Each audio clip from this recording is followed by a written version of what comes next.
Okay, ka-coffee, magandang araw po sa inyo, Luzon, Visayas at Mindanao. Ayan, kumusta po kayo? Medyo mainit po ang usaping politikal, lalo na po dyan sa Senado kung saan nagaganap po itong Senate Blue Ribbon Committee hearing. At ito na ha, may mga pinangalanan. Sige, let's be factual ha, and truthful sa ating analysis. Yung mga pinangalanan, actually, mahirap patunayan, di ba? Pinangalanan sila Chis Escudero, pinangalanan si Binay, si Revilla, si Zaldico, si Romualdez, maraming pinangalanan eh. In fact, may mga witnesses pa na dinala dyan. Ang problema kasi, sigurado tayo, si Eric Yap, pinangalanan din, sigurado tayo na may mga politiko, definitely, walang question dyan, may mga politiko, congressman, senador, governor, mayor, kung sino man yan, na involved dyan sa korupsyon na yan, sa flood control projects, at sa iba pang mga proyekto. Lalo na po yung mga infrastructure projects kasi yan po yung malalaki. Sigurado tayo dyan, 100%, no doubt, may nagkakapera mga politiko dyan. Ang tanong dyan is sino? Diba? Sino at ano ang katunayan? Ano ang katibayan? Kasi kung ikaw ay witness, kung ikaw ay isang senador, pwede ka maghanap ng witness na ituro mo itong tao na to. Diba? Itong witness na yan, may affidavit kuno na notarize yan, pwede magturo yan ng kung sino-sino. Pero nasa ang ebidensya? Posible din, after a few years, after 5 years, after 10 years, magbi-withdraw ng kanyang statement. Sinong niloko? Ang taong bayan. Papapawalang sala yung politiko na yan. Nangyari na yan eh. Maraming beses na nangyari yan sa Pilipinas. Diba? Ang tanong, sigurado tayo na may mga involved dyan ng politiko, pero kailan sila mananagot? Okay, sige. Reality-wise tayo, reality check. Ang sistema ng Pilipinas, sa judiciary, sa pagkamit ng hustisya, medyo matagal. Actually, hindi medyo. Matagal talaga yan. Lalo na kung ikaw ay influential. Diba? Kasi delay lang yan ng delay. May ruling na ang korte, pwede mong iapila. May ruling na ulit ang Court of Appeals, pwede mong iapila, iakyat yan hanggang umabot sa Korte Suprema. Kapag mayaman ka. Kaya ito yung sinasabi ng ilang kababayan natin, bakit ang mahirap nakukulong agad?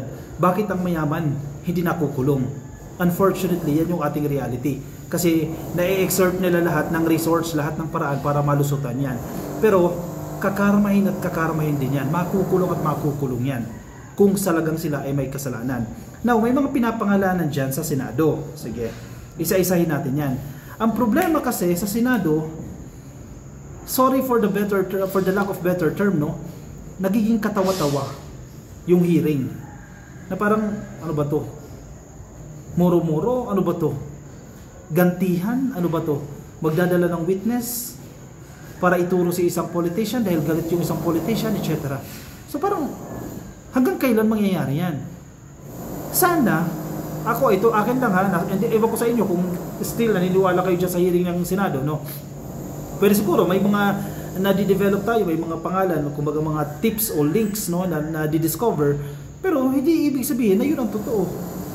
And may makukonvict ba dyan sa Senado? Wala. Cited in contempt lang. Ikukulong lang dyan sa House of Representatives, sa Senado, no? Wala makukulong. Ang pag-asa natin ay ICI.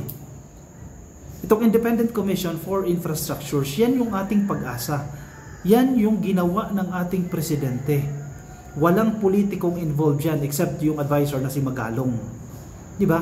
Kasi, hindi ko maintindihan ang Senado, bakit tuloy-tuloy pa rin sila sa investigasyon? Again, wala tayong problema dyan in aid of legislation, karapatan nila yan. Pero ngayon na nga nagiging katawa-tawa yung investigasyon dyan sa Senado.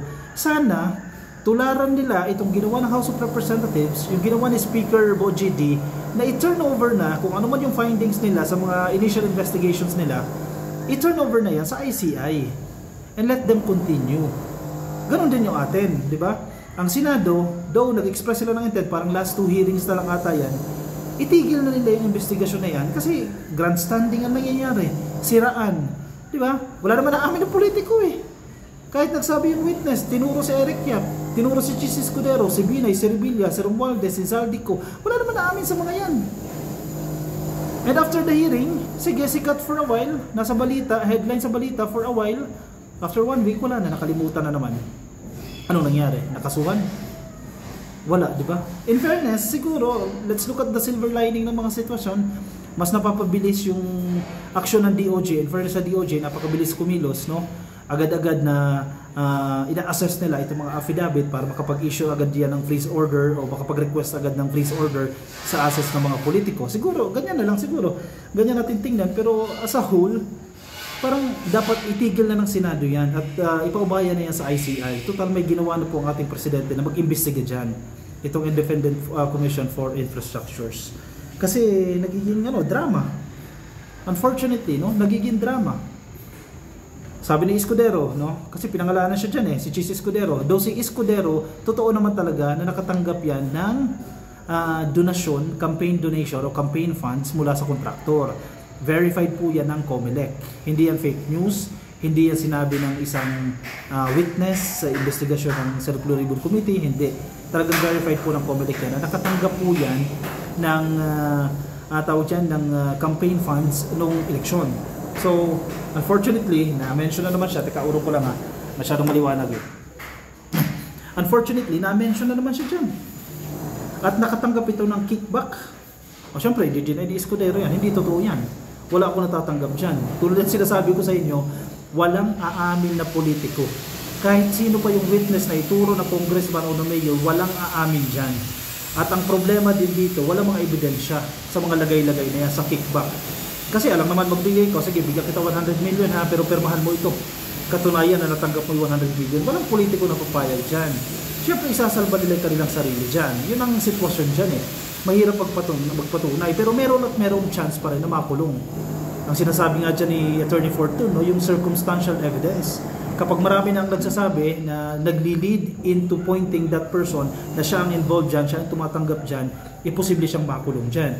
Pero usaping legal na yan, sila na nakakaalam dyan. Di ba? Just to give you an update, sige, basahin natin ito. Ito na sa ABS-CBN, itong headline na ito. Escudero says Bernardo's kickback claims part of well-orchestrated plan to attack the Senate. Sa madaling sabi, ang pinupunto dito ni Chis Escudero, meron kayong orchestrated plan. Ibig sabihin planado, di ba? Talagang sinasadya ninyong plano na birahin ang Senado, sirain ang Senado. Alam mo yung ganyang linyahan, matagal na yung linyahan na yan. At alam mo kung sino ang suspect nila sa linyahan na yan na binabakbakan nyo ang Senado? House of Representatives. Ang lower house, ang Congress. Yan ang suspect nila dyan na sinisira daw po ang Senado. So, ang tingin natin dyan, sige, nagsisiraan sila. Si Senado, sasabihin, itong mga senador. Ang senador, sasabihin, itong mga congressman.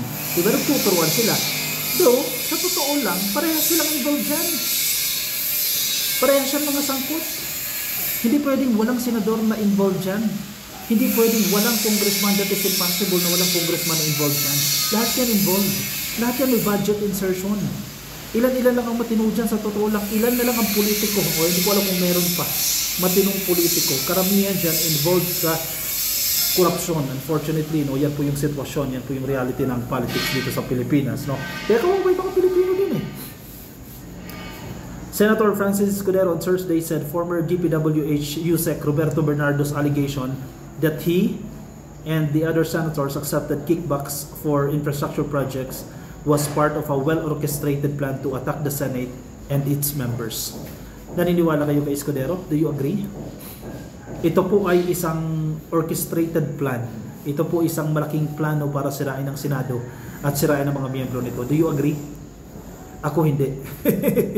Hindi ako nag-agree na ito ay gawa-gawa lang, na ito ay imbento lang. Yes, at some point, yung ilang testimonya ay gawa-gawa lang para gumanti. Pero meron ng mga senador na involved dyan. Imposibleng wala. Saan kukuha yung mga senador na yan ng billions of pesos during elections? Imagine mo ilang milyong Pilipino ang kinakailangan nilang bayaran vote buying sa eleksyon. Saan sila kukuha? Sahod nila? Kahit pag samasamahin mo pa yung ilang taon nila, kahit 100 years silang magtrabaho dyan sa sahod nila, hindi sasapat yan sa ginagastos nila during the elections. So meron at meron yan. May corruption dyan. Kaya yung sinasabi ni Chis Escudero na itong ginagawa ay planado para sirain ang Senado at ang mga miyembro nito, imposible. Ang tanong lang dyan, are we barking at the right tree or at the wrong tree? Yung kinakahulan ba natin, sila ba dapat yung kahulan? Or baka naman, nalilihis tayo. ito dapat yung kinakahulan natin, ito dapat yung sinisingil natin, pero hindi siya. Di ba? Posibleng ganyan yung nangyayari eh. Turuan. Nagtuturuan talaga, ka-coffee. Ang kagandahan lang dito sa Senate hearing na yan, sila nagkakabulgaran. Pero yun nga ang tanong dyan eh. Sino ang nagsasabi ng totoo? Sino ang hindi? Diba?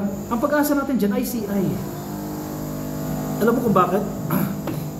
Itong ICI, I don't think na influence ng politicians, may mga self-interest. I don't think na may mga kanya-kanyang interest yan. Tingnan niyo yung lineup ng ICI. Credible yung mga taong nandiyan, kahit papaano no, wala mga bahid ng korupsyon at pinili ng ating presidente yan. It was vetted by our president. Chinek ng presidente natin yan. Meron bang sapat na credibility yan? May integrity ba yan? Sa tingin ba niyan matutulong para masagot? Makatutulong itong mga to para masagot yung tanong natin kung papaano tayo naging ganito? Kung papaano nagsimula yung ganitong klase ng korupsyon? Yung mga pinili ng ating presidente, nasuri na yan. Yes, at some point limited lang yung kapangyarihan ng ICI. Siguro dyan napapasok yung Kongreso. O sige, yung House at ang Senado, yan, sige, palakasin ninyo yung kapangyarihan ng ICI. Since ito ay isang, isang executive order lang na ahensya, ibig sabihin, nabuo lang itong ahensya na ito, itong commission na to, sa pamamagitan ng executive order, at kulang pa yung kapangyarihan nito, at kulang yung pangil nito, siguro, pwedeng gawin ng Kongreso, dagdagan nyo ng kapangyarihan yan. Gawa kayo na isang batas, bilisan ninyo. Diba? Itigil nyo na yung hearing na yan. Kasi kayo, iniimbestigahan nyo ang sarili ninyo. Imposible na wala kayong kasalanan dyan. Gawin ninyo dyan, palakasin ninyo yung pangil ng ICI. Total, yun naman ang puna ninyo, limited yung kanyang kapangyarihan. Diba? Yan, gawin ninyo. Kasi tayo, naniniwala tayo sa ICI. Feeling ko, kung anong resulta ng investigasyon ng ICI, yan yung close to reality, close sa katotohanan eh. Ang problema kasi dito sa Senado at sa House of Representatives, in fairness sa House, tinigil na nila yan, sarili nila involved. Siyempre, sa isang congressman o sa isang senador, kaibigan niya yung nai-involve. Alam naman i-interpolate niya yan, interrogate niya yung witness na madidiin yung kanyang kaibigan, definitely hindi na, mananahimik na yan. May ganyang filters pa rin. Hindi natin sa ICI. Yung ano mga ikakalap na ebidensya ng ICI, makatutulong sa case build-up ng prosecutors, ng DOJ, and then file a case. Mag-issue ng warrant of arrest ng korte, non-bailable, usually yung mga kasong ikakaso dyan. Kulong ng mga yan.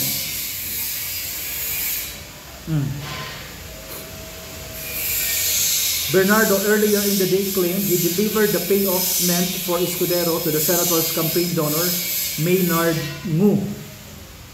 Yan daw po yung nakatanggap ng pera. No? Escudero rejected Bernardo's malicious allegations and innuendos. Hindi po totoo yan.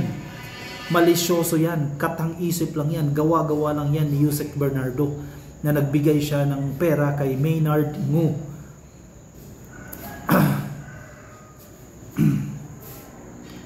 Diba? Sino magsasabi ng totoo? Baka ginagamit lang din tayo yan eh. Pinapaniwala lang tayo. By his own admission, he never had any contact with me directly regarding this matter and I will prove that he is lying about my alleged involvement, sabi ni Escudero sa isa pong statement. In fairness, totoo nga naman, hindi kami nag-usap niyan, hindi kami nagkita niyan. Ang problema, yung name dropping na naman eh. Posibleng usong-uso na naman yung name dropping na yan eh. No, sabi nito, para kay ganyan. O ito po, para kay ganito, kay ganyan, kay ganon. Diba? Paano natin malalaman kung sino nagsasabi ng totoo? Baka pinapaikot lang tayo niyan. It seems like there is a well-orchestrated plan to attack the Senate and its members to destroy and discredit the institution and to divert the public's attention from the real perpetrators. Anong pinupunto dito ni Chis Escudero? Mukhang isinisisi ninyo sa amin Hindi kami yan eh. Itong plano ninyo para mapunta sa amin yung sisi. Ang understanding ko dyan, ang gusto niya sisihin dyan, ang House of Representatives. Kayo yan eh. Kasi noon pa man, sinasabi na ni Escudero yan eh. Itong ginagawa sa kanya, plano yan eh. Para sirain sila eh. So sa statement na ito, ginagawa daw po ito para i-discredit ang institusyon and to divert the public's attention from the real perpetrators. Ilayo yung atensyon ng taong bayan sa totoong may sala. Yan ang sinasabi ni Escudero. Escudero questioned why Bernardo failed to mention Ako Bicol Party List Representative Zaldico and former House Speaker Martin Romualdez. Ito na nga yung sinasabi natin eh. Bakit siya minention niya? Bakit siya hindi niya minention? Diyan nagkakabulilyaso. Kung babasayan natin ang testimonya ni Yusek Bernardo, wala sila lahat kasalanan o kinalaman dito. Di naman ata ito kapanipaniwala, sabi ni Senator. Correct. May punto din si Escudero dyan. Imposibleng walang kinalaman yung mga miyembro dyan sa House of Representatives. Ang pinopoint out ni Escudero, hindi ko siya kinakampihan kasi totoong kumanggap ng campaign donor yan at tumanggap ng pera yan mula sa contractor. Bakit walang congressman doon sa sinasabi ni Bernardo? Diba? But Bernardo in his affidavit had mentioned that Co allegedly asked for a 25% commission which was delivered by former Bulacan engineer Henry Alcantara. Totoo ba yan? Affidavit? Baka hindi siguro nabasa na si Escudero, hindi ko rin narinig kasi na sinabi yan. Escudero said he was ready to fight Bernardo's allegation and would file a complaint against former DPWH officials. Sino ang nagsasabi ng totoo at sino ang hindi? Pero tiyak tayo, meron sa mga yan nagnakaw. Meron sa mga yan nangurakot ng pera ng taong bayan. Tiyak na tiyak tayo dyan. Ang tanong lang, sino? Si Eric Go Yap, ito naman daw po yung nag-deliver sa bahay ni Zaldico, and then mula dyan sa bahay ni Zaldico, i-deliver naman po sa bahay ni Speaker Martin Romualdez, dyan sa Forbes Park. Kaso, joker yung joker yung witness ni Marcoleta nakakatawa Ewan ko kung napanood nyo na, di ba? Kinucoach ni Marcoleta yung witness niya, yung volunteer witness niya na idinaan kay Mike Defensor, kinucoach ni Marcoleta. Hindi ka panipaniwala Kaya isa yan sa nakakatawa din Ano ba yan? Seryoso ba kayo? Parang nagiging joke time. Bakit kinucoach mo yung witness? Bakit hawak niya yung affidavit? Parang mas marunong pa siya doon sa witness. Parang dinidiktahan. Ito sabihin mo, ito wag mo sabihin. Yun ang nakakatawa. Sabi ni Eric Goyap, Benguet congressman at AXI-IS party list representative din, I was disheartened to hear my name mentioned in today's Senate hearing on alleged irregularities in the flood control projects. To be implicated in such matters is painful, not only for myself, but also for the people I have pledged to serve with integrity. I categorically deny any involvement in the acts being alleged. I have never accepted nor authorized the delivery of money in connection with the flood control projects. These claims are untrue. Hindi totoo yan. In short, yan ang gusto sabihin dito ni Eric Goyap. Lahat yan hindi totoo. Unfortunately, halos lahat ng mambabatas, sinasabi nila, hindi totoo yan. Paano nangyari yan? As a whole, merong mambabatas na involved. Definitely. Walang question dyan, meron at meron dyan. Ang tanong lang sino. At sino may sapat na ebidensya para ituro yan. Kasi it would be also unfair for other congressmen, other senators, na wala siyang kasalanan, hindi siya involved sa projects na yan, and then sa kanya ituturo. Unfair din naman yan. At lalong unfair kung yung taong involved at hindi siya maituturo. Diba? So, hayaan na lang natin sa ICI. Ganun na lang. Kasi medyo dramatic ang nangyayari dyan sa Senado Parang kailangan ng mga exposure ng mga senador ang lumalabas dito Antay natin ang ICI, ito mas katanggap-tanggap pa dahil ang presidente mismo ang gumawa niyan. Again, we have to remember ang presidente po ang nagbulgar ng lahat ng ito. Nagsimula sa kanya lahat yan. Itong initiative na ito ay kay Pangulong Bongbong Marcos. Ibinulgar niya yung matinding korupsyon na yan at nanganak na yan hanggang iniimbestigahan na ng ICI. Pero hindi yan matatapos dahil kailangan makulong at importante maisauli yung ninakaw sa kaban ng taong bayan. Dahil for the longest time, naging kalakaran na sa gobyerno yan.